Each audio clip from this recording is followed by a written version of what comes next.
Assalamualaikum dan salam sejahtera kepada semua. I'd like to welcome you all to this Facebook group, Tabung Idea Mengukuh Martabat Melayu. We now have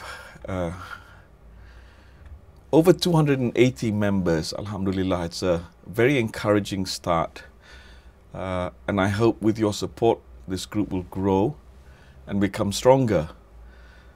I want to take this opportunity to speak to you and share with you some thoughts on why this movement was set up to collect ideas on how to create and champion a Malay mindset that is built simply on virtues, values and ideals based on Islam and those which are universally shared, without having to lean on any notion of dominance, superiority or Ketuanan.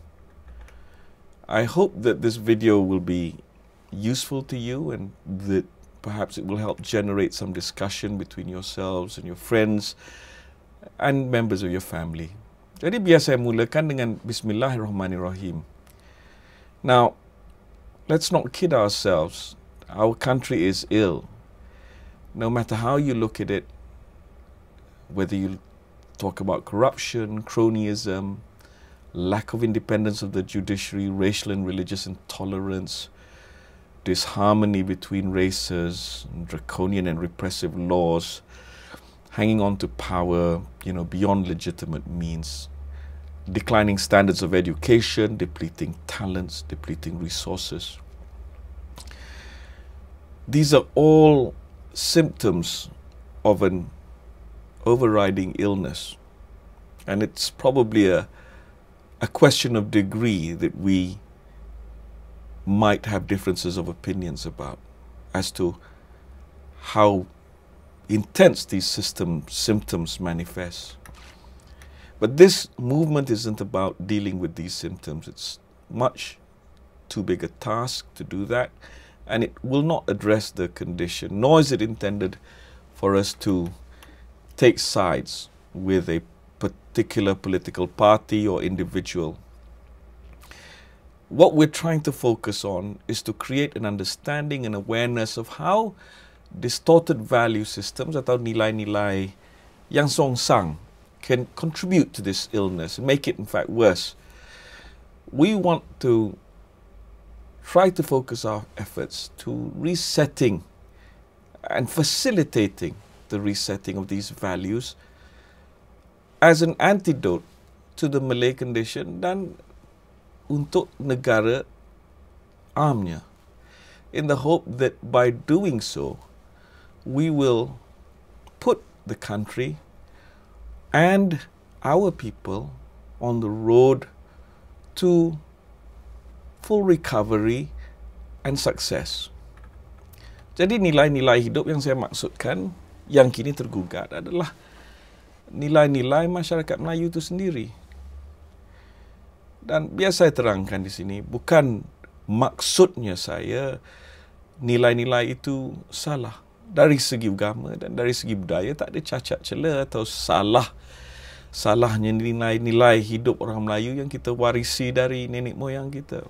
We were all brought up to be honest, to appreciate hard work, to have integrity, to be fair, kind and compassionate to our friends, our family, our neighbors, regardless of who they are, Malay, Chinese or Indians dan sebagainya. Mungkin dalam beberapa perkara seperti competitiveness, kita tak sehandal kaum-kaum lain, tetapi cukup lengkap. Cuma perlu diasah dan diberi dorongan. Ini sebenarnya budaya kita dan itu ajaran yang dituntut oleh agama kita. Now, but over the last half century, an ugly ideology has encumbered, superimposed these values, menghempit nilai-nilai kita. Dan ideologi ini berbunyi lebih kurang macam ni. Orang Melayu mempunyai hak-hak istimewa yang mutlak sebagai kaum asal bumi Malaysia untuk menentukan supaya kedudukan mereka sentiasa terkawal. Tak kiralah dengan apa cara pun. Kononnya ini berasaskan kepada kontrak sosial di antara kaum sebagai pertimbangan untuk mereka-mereka ni, iaitu orang-orang yang bukan Melayu, diberikan kewarganegaraan.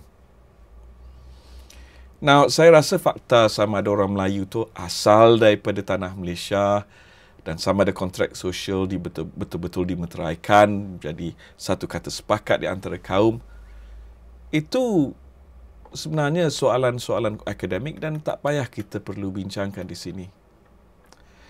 Tapi the real concern is the impact that that ideology has on our moral values, virtues and attitudes to life. Dan untuk video ni saya akan gunakan istilah Ketuanan Melayu. Mungkin ada orang yang mempunyai perbezaan pendapat tentang apa itu Ketuanan Melayu, tapi tak kiralah, yang saya maksudkan itu ideologi yang saya terangkan tadi, iaitu satu perasaan di mana kita mempunyai hak-hak istimewa yang tidak kira bagaimana cara pun kita perlu kawal demi menjaga hak-hak tersebut. Jadi, kini semua nilai-nilai murni orang Melayu atau Islam yang saya sebutkan tadi, baik dari segi kejujuran, kewibawaan, keteguhan diri, kemasyarakatan dan sebagainya, ditakluki, dihempit dan ditawan oleh satu ideologi yang direka oleh sekumpulan yang memajukan satu pahaman politik perkauman. Ini bukan satu ideologi yang berasal daripada satu pembawaan moral ataupun daripada Quran ataupun daripada agama. Dan oleh itu, nilai-nilai kita kini dijangkiti satu kuman atau penyakit yang bengis sehingga kan ia menjadi songsang. Our values, in essence, have become subjugated to this ideological proposition created by those who wish to further their own particular political ends, to the point that these values now have become warped. Hari ini, tak ada siapa pun, baik Melayu, Cina, India, yang mencurigai atau meragui bahawa program untuk memperimbangkan ekonomi berasaskan keperluan mempunyai nilai. Tetapi apabila kita sebut tentang pemberian harta, peluang atau kuasa kepada segolongan masyarakat yang berterusan berasaskan hak istimewa, kaumnya berfalsafahkan Ketuanan Melayu, ini meruncingkan kerana ia menimbulkan satu ketidaksamarataan yang ketara. Tapi bukan itu saja ya, untuk masyarakat Melayu itu sendiri, ia mempunyai satu kesan yang nyata padanya ke atas tata cara dan budaya hidup orang Melayu itu sendiri. Yang sebenarnya, kalau kita lihat, falsafah ini cuma melemahkan orang Melayu kerana dengan bersandarkan hak-hak ini, hak-hak istimewa ini, ia menghindari penerapan nilai keteguhan dan accountability diri dalam satu masyarakat majmuk. Ia menyekat pembangunan pemikiran kritikal yang berasaskan maklumat yang benar dan yang wajar. Dan ia mendorong satu pendekatan untuk mengambil jalan yang senang dan bergantung kepada sistem naungan.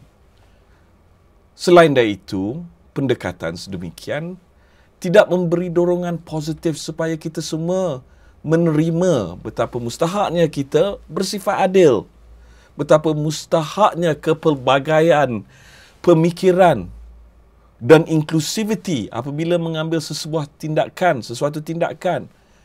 Dan ia mewujudkan sebab kenapa kita orang Melayu tak perlu kompetitif dan bekerja keras.